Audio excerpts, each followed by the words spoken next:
HRN listeners. As we celebrate our 15th year, we are deepening our commitment to giving voice to the next generation of food systems storytellers, and we need your help. Our internship and fellowship programs help activate new possibilities for underrepresented and underestimated young people through experiential journalism, audio engineering, and production training. Through these unique programs, HRN helps food equity stewards build essential workforce readiness skills that expand their potential and foster economic mobility. Please consider supporting these critical programs. And with a minimum donation, you can be entered to win a dinner for two at an amazing restaurant in one of 8 cities and tickets to a concert at a great venue in one of those cities. We have incredible partners across the country who have donated, as they also share our passion for helping to educate the next generation of food systems storytellers. Check out heritageradionetwork.org/15 to donate and enter to win today. That's heritageradionetwork.org/15 to donate and enter to win today. And make sure you donate before March 31st. Thank you. This episode is brought to you by Wisconsin Cheese. Our Master Cheesemaker program is one of the only 2 in the world. So it's no wonder every master in America has called Wisconsin home. Find your next favorite cheese and meet our makers at wisconsincheese.com.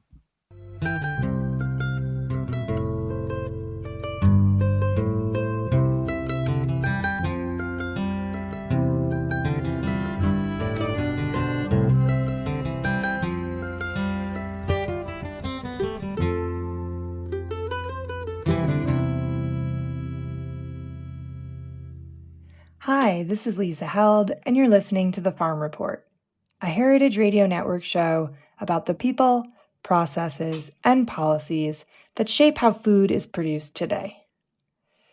Well, today's episode is not really about food, but it is about agriculture, and most ingredients used in natural beauty products like sesame seed and avocado oil, vanilla, turmeric, could also end up on our plates. Adrian Dabonton and his wife Carolina Priolio are the husband and wife founders of Maison Made. And to make the certified biodynamic skincare products that they sell, they grow their own medicinal herbs on a family farm in Burgundy and have built a network of small farm suppliers around the world. In this episode, I talked to Adrian about their efforts, from the specifics of biodynamic practices and why they matter, to how biodynamic farming, a system focused on minimizing inputs, building healthy soil, and working with local ecology, compares to systems like organic or regenerative agriculture. Adrian, welcome to the show. Thank you so much for having me. So your company makes skincare, and we're going to talk more about that. But the heart of Maison Made is your family farm. It has been in your family for generations, from what I understand. Can we start with just talking a little bit about that? Where is it? And can you share a little bit of the history? Absolutely.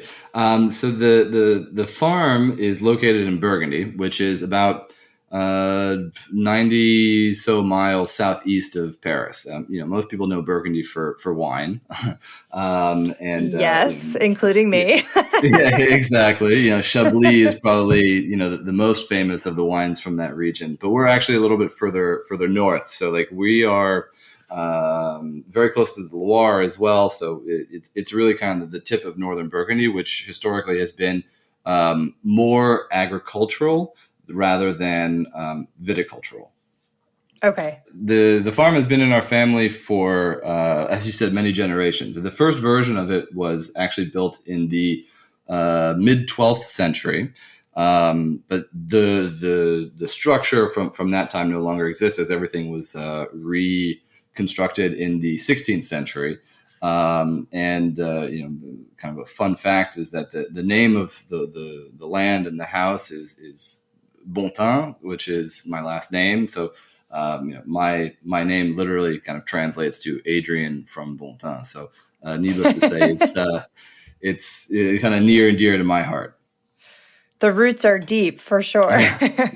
Literally and figuratively, yes. Yeah. So how was the land farm before you took it over? Like, what did the generations before you grow?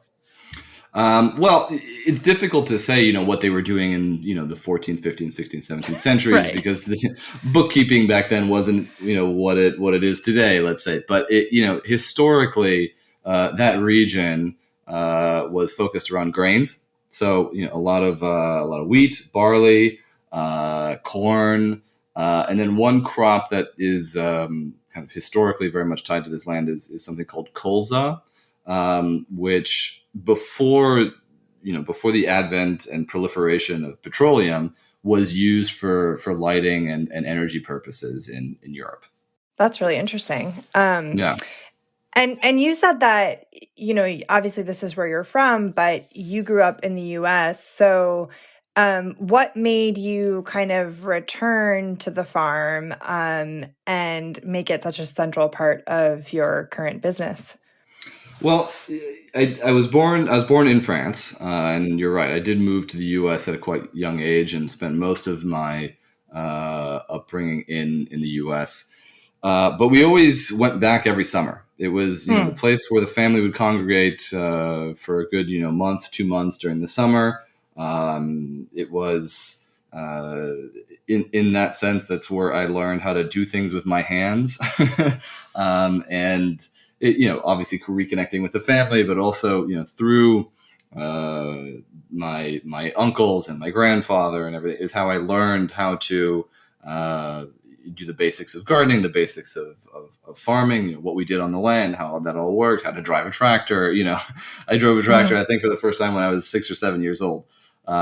So I was there, I guess, frequently, depending on your definition, but at least a month or two out of the year, I would spend in France, in Burgundy, with the family, and that's also where I was able to keep up my French. I was lucky; my mother's Austrian, my dad's French, and so I grew up with French and German, and spending the summers in France was a way to keep it up. And so obviously my grandparents and my French side of the family were very happy about that. But it wasn't really until I got a little older where I started really connecting with what it meant to have land. I think that's usually kind of lost on, when you're a teenager, that's not what you're focused on, right? So, or at least I wasn't. And so it was really kind of in my 20s where I started to appreciate, what we had and what we were doing there. And when Carolina and I got together and we started thinking about, if we wanted to create something, what would that be? We didn't want to create just another, fill in the blank brand. We wanted to create something that was unique and special. And we were actually in Burgundy at the time when we were kind of mulling everything over. And, she asked me, why don't you guys grow more things here? And I'm like, I don't know. It's just kind of the way things have been done. And I don't know. It's how it is. And she was like, well, can we grow things? And I'm like, yeah. Yeah, and that's where the idea started. It was, my grandfather, he was kind of very conservative and old school. He was like, there are, the 10 things that grow here and that's it. And since we were kind of focused on skincare, our crops that were of interest to us were more the medicinal and aromatic herbs. And I don't know how much you know about botanical herbs, but they grow. Well, I wouldn't say they grow differently, but they are the care or the cultivation of those types of plants is different than, say, maize or wheat or whatever, kind of more the cash crops, let's say. Right. And so we started with just a little patch of calendula just to kind of see, like, okay, let's see what happens here, and they thrived. And this was at the time where I was kind of already entrenched in biodynamics. I had been doing a lot of research, and plus I kind of grew up with it. My aunt, so on my mother's side, since it's the Austrian side of the family in Austria, biodynamics is much more prevalent than really anywhere else. So Germany and Austria, it's very kind of common and popular. And so she had been gardening herself, using biodynamic methods for close to 30 years. And so when we told her that we wanted to, try this out in Burgundy, she got all excited. She got in her car and she filled up her car with all sorts of tools and seeds and all sorts of different accoutrements to kind of help us get started.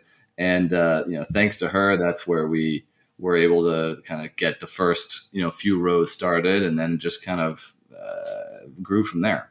That's amazing. You had a family consultant, a consultant built into the family already, right? Yeah, with a vested interest, not someone who would just be like, okay, here you go, see you later. Right, not somebody who just wanted to charge you a lot, but somebody who really cared. Right, exactly. That's incredible. So what are some of you said you started with calendula. Mm-hmm. What does it look like today? Like, talk a little bit about the different things that you're growing, the variety. I just want to visualize the farm today.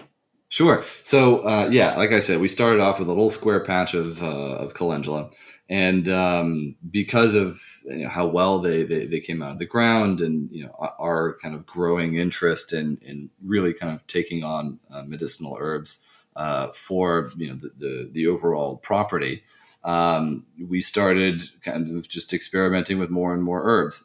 For us, we always wanted to keep in mind, the native plant species. We didn't want to bring in anything invasive. We weren't, bringing in any Asian plants or, even like South American or North American plants. We really wanted to stay focused on, what grows well in Europe and particularly in Burgundy. So, the first thing we did was we just kind of went around the property and we looked to see what grows naturally. We saw, the stinging nettle was all over the place. We had dandelions, we had St. John's wort, just a kind of a plethora of plants that were just growing, naturally.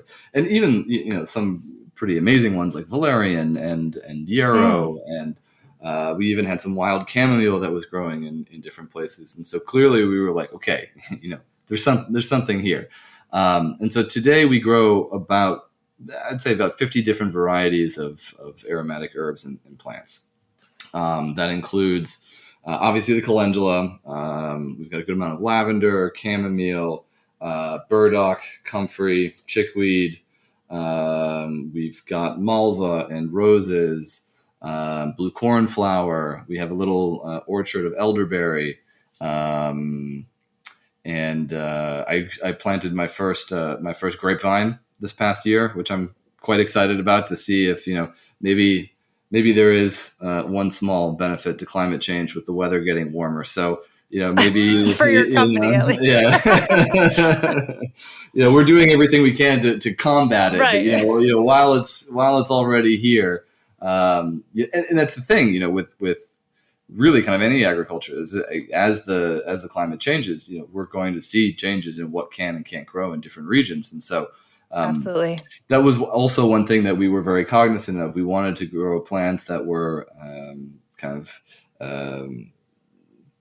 dry and wet resistant, so drought resistant and also flood resistant. And typically just by growing a biodiverse set of plants, you're kind of protecting the land inherently anyway. So, but it was a major consideration in terms of we want to grow plants that are native to the region, or at least adjacent, and that can benefit from the way in which our climate is currently, but also in the direction that it's heading. Right. You mentioned biodiversity, and I know that's a really big principle within biodynamics. Yes. Is it enough to just have a variety of herbs and botanicals, or do you need to grow other things in order to have a truly biodynamic system? Well, I guess that would depend on the biodynamic farmer. It also depends on the size. There are, biodynamic farms that are just a few acres, and then there are some that are a few hundred acres. And so, the approach is different. And, one of the things that I really appreciate about biodynamics is that it really trusts the farmer to know his or her own soil. And so when it comes to biodiversity, I guess the one way in which you can kind of quantify it is that, one way in which biodynamics differs from, let's say organic or really any other certification, is that 10% of the acreage must be left for conservation. So the idea being that if you leave, let's say you have 100 acres, 10 acres will be left alone, so to speak, so that the natural plant species can thrive in that environment and also benefit. Typically, the local plant species benefit the local pollinators, and Right. so the idea is that by reserving 10% of your land for nature to do what she does on her own, you are cultivating a stronger sense of biodiversity. So you're talking about how 10% of the land, when you're using biodynamic systems, is left for, left untouched per se. Right. What are some of the other kind of key practices that you consider kind of, like the foundation of biodynamic agriculture? Definitely. So, what I find very compelling about biodynamics is its history. It was the first, arguably the first ecological certification for agriculture. Its history goes back to the 1920s. The founder of biodynamics was a man named Rudolf Steiner, who is an interesting character, and that could be a whole Yes, podcast in and of itself. definitely. Yeah. But the idea, his ideas, garnered some popularity when after the advent of chemical or let's say synthetic chemicals started being introduced into the agricultural food systems. Farmers started to notice that it wasn't all unicorns and rainbows. There was a lot of destruction that was happening at the same time, and Rudolf Steiner, he wanted to kind of re-educate farmers on how farms used to be run before the Industrial Revolution.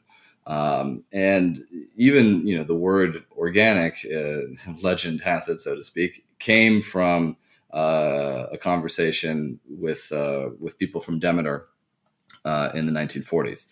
And so, if you think about it, the biodynamic certification comes around in the 1920s, 1930s. It wasn't until 2002 that the USDA had an organic certification here in the U.S. Sure. And so, part of what I very much appreciate is that Biodynamic, being a nonprofit, really kind of focuses on spreading its message and the movement of sustainable agriculture, and has done so for many decades. In terms of differences between potential other certifications, one thing that is unique in my mind is that it's a global certification. So a biodynamic farm will have in the U.S. Will have the same standards as a biodynamic farm in France or in Mongolia or China or wherever the farm is located. Demeter really kind of has a core set of standards, and they do slightly vary depending on the country and depending on what's happening. What kind of climates that these different countries have, but 90 whatever percent is pretty much the same, and that's unique because let's say organic, for example. Organic standards in the U.S. are different than they are in Germany, which are different than they are in Argentina, and they're different. Every country has their own set of what it means to be an organic product. Mm-hmm. Then the other thing is that a biodynamic farm, its certification applies to the entire farm. It doesn't apply to specific portions or parcels of land. The farm itself is certified in the way in which it manages all of the various components of that farm. So, how much fertilizer and pesticide is coming in, where, what are the sources of that fertilizer and pesticide, even kind of the organic feed that comes in. There are more restrictions and regulations in terms of how much you can bring in. The idea is really that the farm itself creates its own fertilizers, its own pesticides, and its own feed, so that it's a self-sustaining organism. That's kind of a phrase that you might hear a lot from biodynamic people and sources, is that it's really about having the farm being a self-sustaining organism. So it thinks about the farm as one thing, not many different pieces put together that end up, organic or whatever. Right. And so in your mind, did it feel like being biodynamic was almost like taking a step beyond organic or beyond like regenerative organic? Yeah, absolutely. I mean, the biodynamic standards use the NOP organic standards as a baseline. Got So, it. you have to comply. Like every biodynamic farm is organic in its nature because it has those organic standards as a baseline. Whereas Mhm. not every organic farm is biodynamic, obviously. So Sure. Yeah. yeah. So the biodynamic farm takes the organic standards and then goes beyond those in terms of, like I said, the restrictions it puts on external feed, fertilizers, and pesticides is intentional because they want the farmer to use local methods. Like one that we use, for example, is nettle manure. It's a very simple process. You basically ferment stinging nettle in water.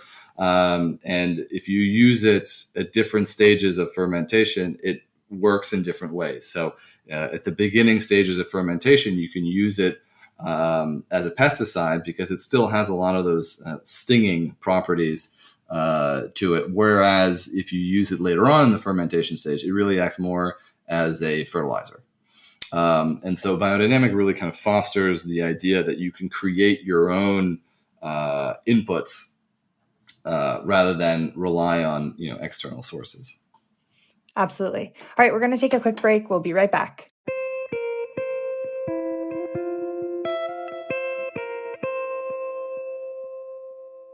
This episode is brought to you by Wisconsin Cheese. In Wisconsin, cheese is our thing. Wisconsin is the only state in the country that requires a license to make cheese. From curds to cheddar, blue to brick, Wisconsin cheesemakers can do it all. We blend tradition with innovation to create an incredible variety of cheeses that you just can't get anywhere else. You've heard of a PhD, but have you heard of a PH cheese? Otherwise known as the Wisconsin Master Cheesemaker Program. This rigorous study of cheese is an elite accomplishment earned by only 80 talented cheesemakers in Wisconsin, and the program is only one of 2 in the world. Becoming a master cheesemaker takes 13 years and is basically like a doctorate in a specific variety of cheese, with intense requirements to succeed. Our Master Cheesemaker program allows makers to perfect both the art and science of their craft in a tradition so rich you can taste it. Find your next favorite cheese and meet our makers at wisconsincheese.com.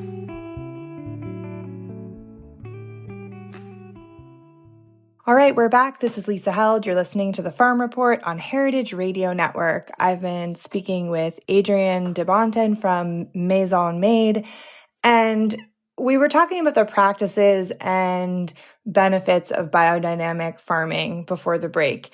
And I want to ask you about, actually, right before you mentioned inputs, right? Mm-hmm. Some of the inputs in biodynamic go beyond what many people would consider scientific and sort of start to touch even like the spiritual realm, right? There's Definitely a link to astronomical cycles. There's an input that people always mention called horn manure, made from bearing manure and a cow horn. Mm-hmm. I'd love to hear you just kind of talk a little bit about, well, I guess it's 2 questions. One, like, does a farmer have to embrace all of these elements to truly farm biodynamically? And how do you respond to people who think those parts might sound a little bit out there? Definitely. So for your first question, you don't have to follow all of the different, let's say, recommendations around astronomical cycles. The main aspect is what are called the 9 biodynamic preparations. There are 6 preparations for compost, and then there are 3 spray preparations. Okay. Those you need to follow in order to be certified biodynamic. And you have they might seem a little out there, but the idea is that like for example, you mentioned the horn manure, right? So the way it works is, and please remember, like I'm really kind of generalizing here and boiling it down. There are various aspects that might be a little bit more minute and detailed, and I'm sure that the biodynamic farmers who might be listening will say, well, that's not everything, but I'm trying to keep it simple. So there's always more. Yeah, you don't have to do everything. Yeah, exactly. The idea behind the horn manure, as I understand it, and I would still consider myself a novice in biodynamics because I just started a couple of years ago or a few years ago. But the idea is that the horn of the cow is really part of the nasal cavity. So as a cow kind of chews and digests the food, there's a certain kind of energy that goes in within the horns as being a part of the nasal cavity. And, what cows do all day is they chew grass, right?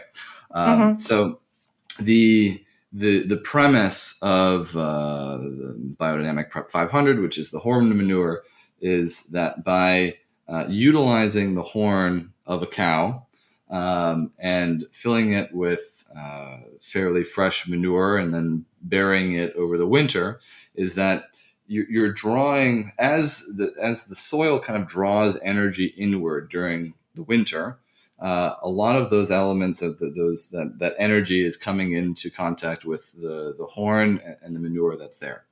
And then in the spring, you unearth them, and basically you take the manure out of the horn. And at this point, it's really interesting because it does go through a transformational process. It's not the same as when it went in. It doesn't smell bad. It doesn't. By the way, manure shouldn't smell bad, but many people might think that it does. The good manure doesn't smell that bad. But in any way, so when you take the manure out of the horn in the spring, it's this really kind of delicate black material. And so what you do is you mix it in with preferably some rainwater that you activate, or what they call dynamizing. So you move the water in a bucket, let's say. It kind of depends on how much you're going to be spraying. But you move that water around to kind of activate the water, to get the molecules in the water moving. And then when you put the manure from the horn inside the water, it kind of melds with that energy, and then you use that to spray your fields to kind of get the season ready. It's kind of like a fertilizer, a soil starter, let's say.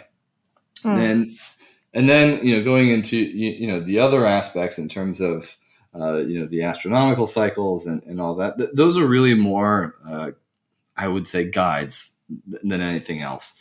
And the reason why it is kind of prevalent with biodynamic farmers is because I believe a biodynamic farmer really has a lot of intent when they approach their land and the things that they choose to grow and how they choose to grow them. And so I think it's more representational of that connection that these biodynamic farmers have. Typically they're smaller farms. If we look at all types of farms, they're definitely smaller farms. And typically, or I should say generally, a biodynamic farmer is not, his primary concern is not the bottom line. His or her main concern is really connecting with the soil and being a steward of their land. And so this kind of goes into the second part of your question, which is, what would I say to people who say, oh, it's not based on science. It's not based on, soil science is really difficult. It's not really a science because, you're dealing with weather, you're dealing with, external factors that you can't really predict year over year. You might have some sort of pest this year that you didn't have last year, or you might have, 50% more rain than you did the year before. So that washes things out.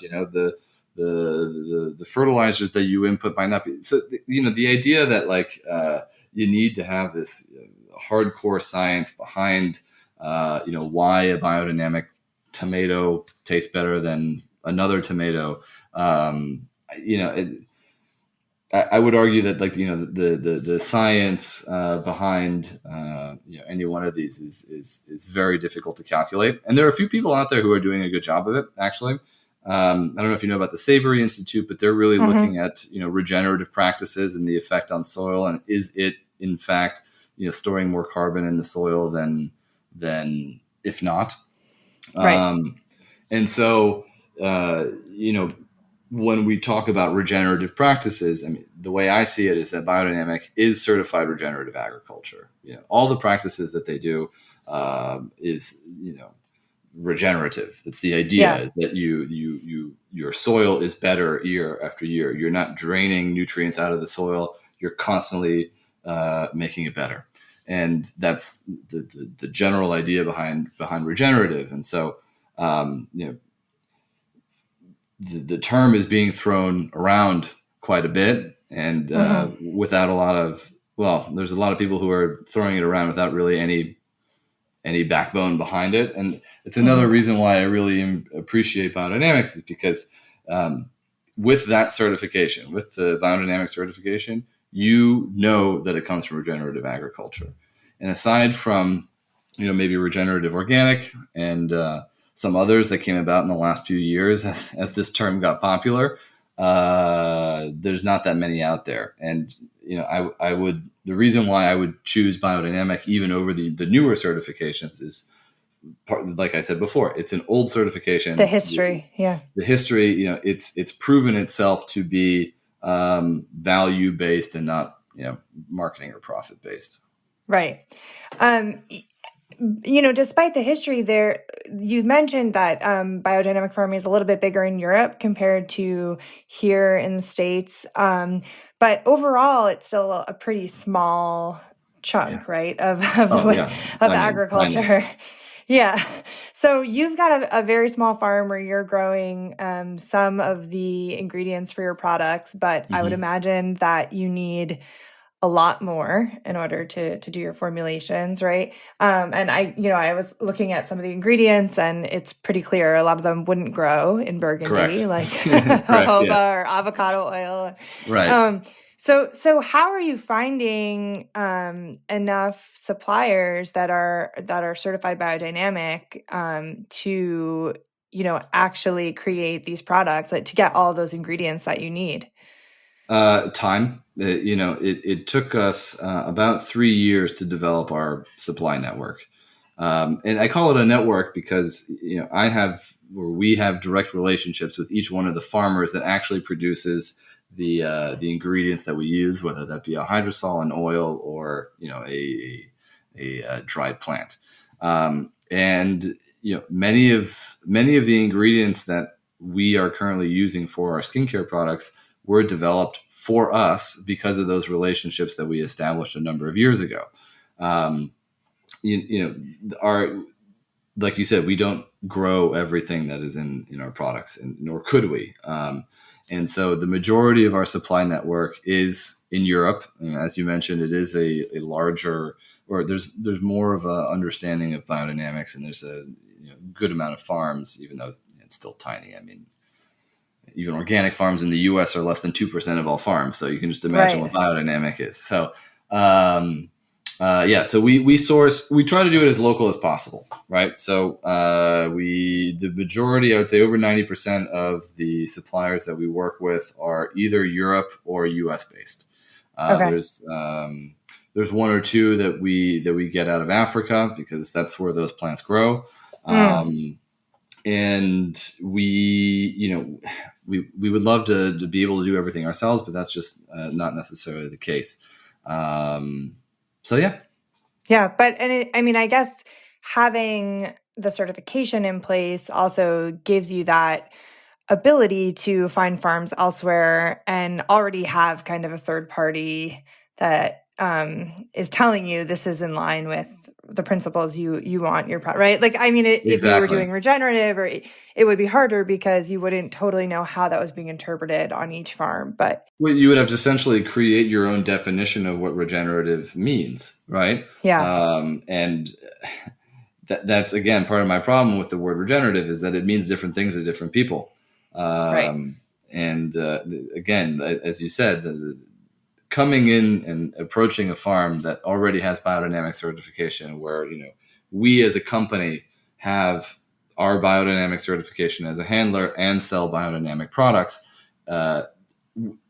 it's a family kind of atmosphere. So there is that kind of familial aspect between biodynamic people, that, we know the extra steps that we go through as a company or as a farm to deserve their logo on our products or on our crops. And so the conversation is starts off in a good place already. Then it's a matter of, do they have the bandwidth to work with us on the ingredients that we need, for our products today, and then also for the products that we're working on for the future. So it's you can't just go online and buy these ingredients. Yeah, it's not that easy. You can't go to a lab and ask them, oh, make me a biodynamic face oil. It's part of what makes us special. And also why we work very hard. Right. Definitely not the easiest path to take. No. But on the flip side, I guess, how do the farming practices impact the quality of the products? What do you mean? Like, I'm curious if you think that the fact that all of the ingredients are biodynamic results in a higher quality skincare product, as opposed to if the ingredients were grown conventionally. Well, again, I think it's about supporting. Well, sorry, I interrupted you. I was just going to say, I guess, you'd have to really measure, I think, and, aside from anecdotally, Right, you'd have to measure, are you getting potentially higher vitamin content, right? Right. Better. I can also, answer that in a different way, which is, when we work with, either with the plants that we grow on our farm for our skincare products, or we work with the biodynamic farmers that grow these ingredients for us. What we look for is a certain level of expertise with the plants that we're looking for. So when it comes to oils, it's a little bit easier. But when it comes to dried plants, for example, calendula, you want to harvest them and dry them in a very specific manner in order to retain the medicinal qualities that we then look for to put into our skincare products. Same thing with lavender, for example. We harvest lavender when we see about 25% of the buds starting to open. We don't want them when they're full flowering, because at that point, the kind of the internal chemistry of the plant has already begun to change. And so it's about that knowledge in terms of, where is the plant, to the milky oats. Many people know about milky oats. It's like a 1 week, 2 week stage maximum where you can harvest oats when they're in that milky phase in order to get the milky oats. And so that's the case for many of the ingredients that we work with. And so when we say that we have higher quality ingredients, the one way that we measured it is we sent our face oil, which is, at the end of the day, it's an antioxidant face oil, right? Okay. It's brimming with antioxidants, and that helps the skin kind of age more gracefully. And the way in which we were able to quantify that is we sent it to a lab based in the UK that measures antioxidant potential of whatever. You could send them an apple, or you could send them our face oil, for example. And so they do tests on cosmetic products. And when they came back with our results, they said it was one of the highest they've ever seen for a product in that category. Is that because of biodynamics? I would say yes, but right. How do you know for sure? There's no way, I guess, to perfectly. And there are some farmers that aren't biodynamic that do the same thing and that get high quality stuff. Sure. And so it's really like what I was saying before. It's about knowing the farmer, knowing their level of expertise, how they care for the plants that they grow, and how they harvest them, how they process them, how they store them. Do they go through multiple different hands? Do they travel all over the world before they end up in the final location? It's another that's another rabbit hole that we could go down to in terms of kind of like the the aromatic herb industry, and where these plants come from, how they're harvested, and the different hands that they go through. But for us, it's really about having a direct connection with our supply network, and knowing how they treat their plants is in line with how we would do it if we were in their shoes. Right. So you've been able to develop this network of suppliers. And, I think we're talking about skincare. Often when we talk about biodynamic, we talk about wine. We brought that up before. Yeah. These tend to be sort of high value items, right? That you can command a little bit of a higher price compared to a basic food item like an egg Mm-hmm. or a vegetable. So, I want to just talk a little bit before we wrap up, given sort of the labor intensity of biodynamics, do you think it's possible to apply this kind of farming in systems that are producing products that aren't luxury, that isn't wine, skincare, that's a little bit more basic, given the potential benefits? Absolutely. In terms of what makes something luxury is subjective, right? What I was explaining before about the farmers who know how to take care of their plants, harvest, process, and store them. To me, that's luxury. The way in which they are able to capture the medicinal qualities of the plants that we look for in skincare. To me, that's quality. But at the end of the day, calendula, it grows pretty much everywhere. I wouldn't consider Right. it a luxury item, right? And I would also say that the majority of biodynamic farms, again, they're not looking to make high value items. They're farms like any other organic farm, and so they produce eggs and the lower price point items as well. There's a number here in the U.S. I'm thinking of one that's a dairy farm, right? They're biodynamic. They make fantastic raw milk, but it's still milk, right? And the places that we work with where they have what we would consider to be more exotic ingredients, like I don't know, sesame or vanilla or whatever. For them, that's what grows there. So Right. that's they can command a higher price point outside of their own countries. But for them, it's the same approach. It's the same level of attention and detail and care that they put into their plants, whether that be vanilla or whether that be milk or eggs or wheat, oats, whatever it is. And so, for me, the luxury aspect comes in more in terms of the expertise that these farmers have when it comes to the plants that they choose to grow. Yeah.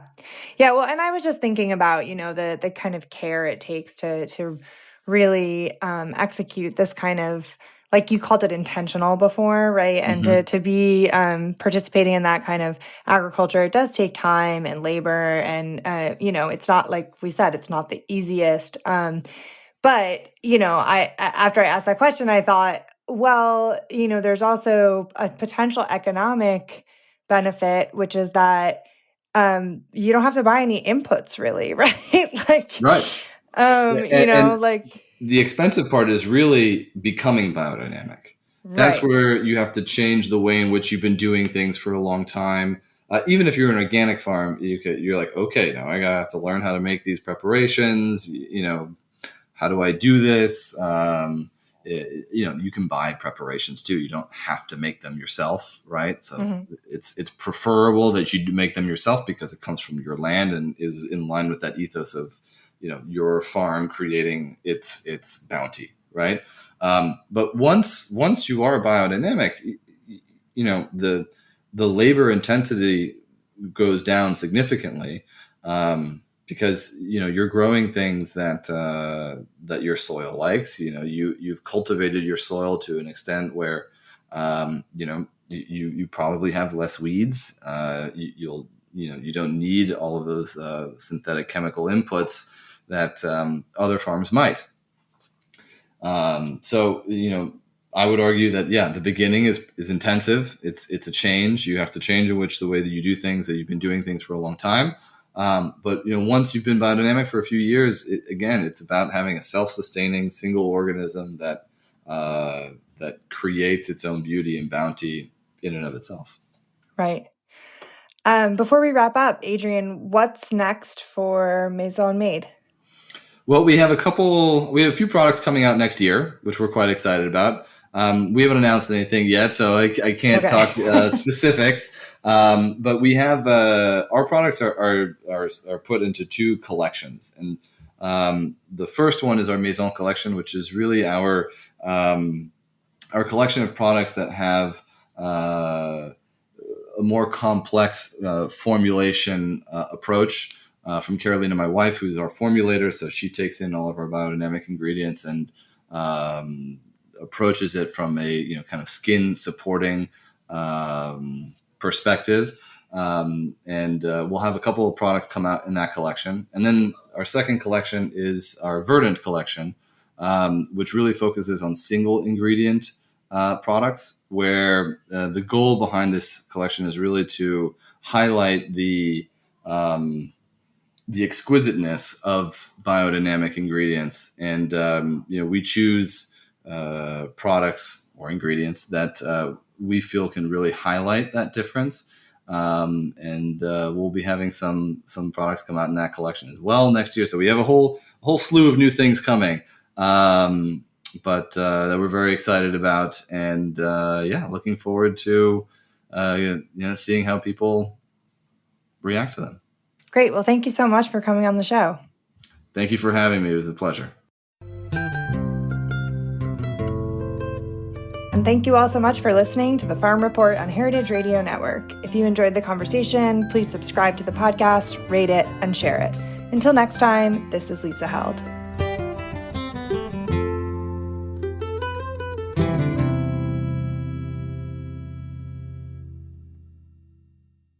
The Farm Report is powered by Simplecast.